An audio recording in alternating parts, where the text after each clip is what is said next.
Hi everyone, I'm Frank Daniels, and you're watching Football DataLab.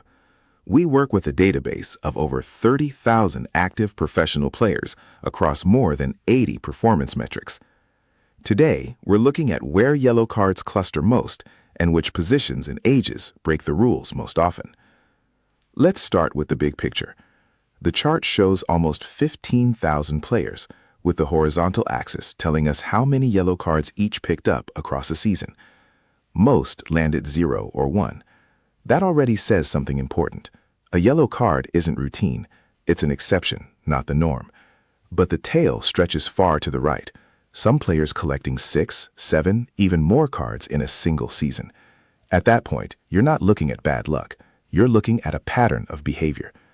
The real question is who those players actually are. Is it a league thing? Is it about position on the pitch? Or does age play a role? The next 3 scenes answer exactly that. Okay, we've looked at the overall distribution. Now let's see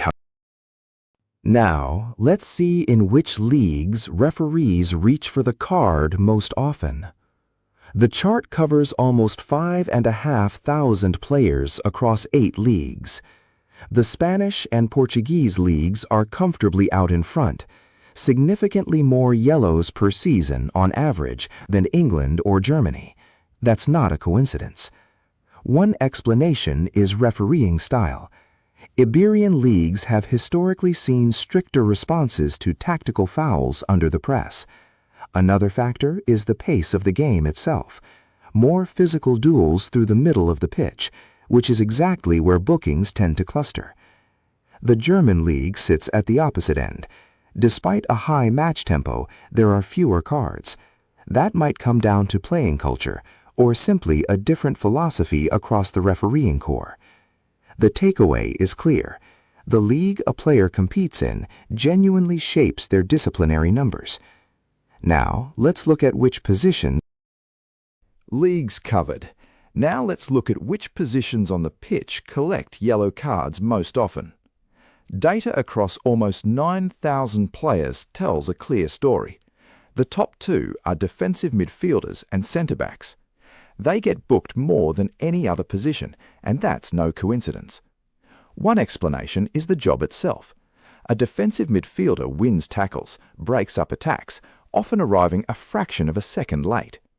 The other is positional vulnerability.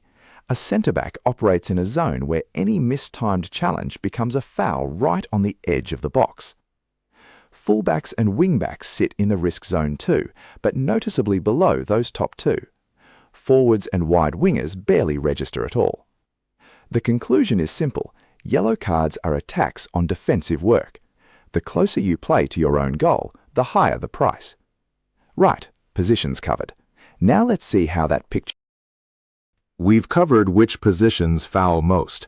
Now let's see whether age changes anything. Across a sample of almost 8,000 players, younger players, under 23, pick up noticeably more yellow cards per season than veterans over 30. The gap isn't enormous, but it's consistent. One explanation is experience. Older players read the game better. They're rarely caught in a situation where a foul is the only option. They know when to drop off rather than dive in. The other factor is role.